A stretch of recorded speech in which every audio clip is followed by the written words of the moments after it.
Morning, everyone. 22 new cases overnight, 12 of them linked, 10 still under investigation. 7 of the 22 in quarantine during their entire infectious period. At least 7 infectious in the community, the balance still under investigation. From a hospital front, we have 10 currently hospitalised and 3 in intensive care, all requiring ventilation. On the testing front, 3,710 tests yesterday, so a very high number. We thank everyone for coming forward to get tested. It continues to give us good surveillance on where the virus is in our community. And the news on that is it circulates amongst the unvaccinated very strongly.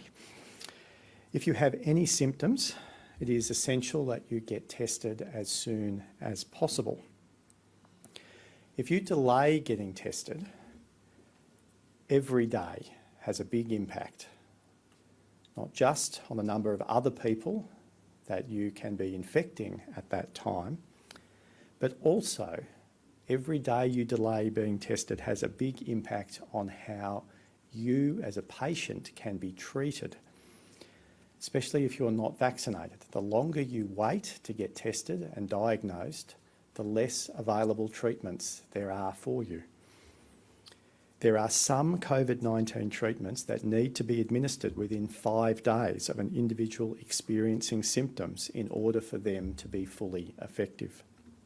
Therefore, getting tested as soon as you experience symptoms ensures the treatment team has more options for your care. On vaccination, we continue to vaccinate thousands of people each day.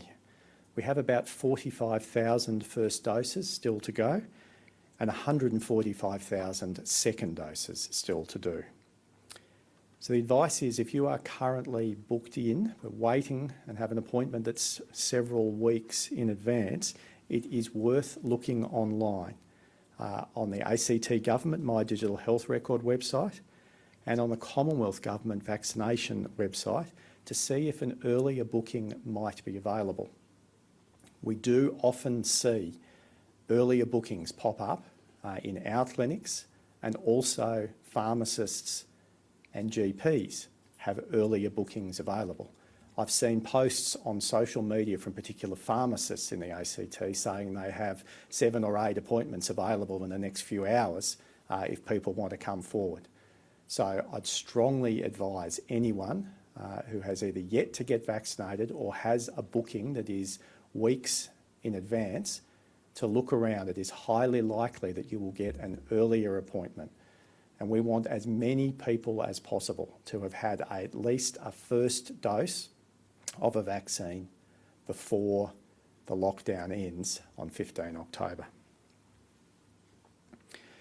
Yesterday, Treasurer Josh Frydenberg and I spoke further about an extension of ACT COVID-19 business support grants. And I'm pleased to say that Treasurer Frydenberg and I have reached in principle agreement, and I thank Josh very much for his engagement in working through the fine detail. We'll continue just to finalise that fine detail today with a joint announcement expected tomorrow.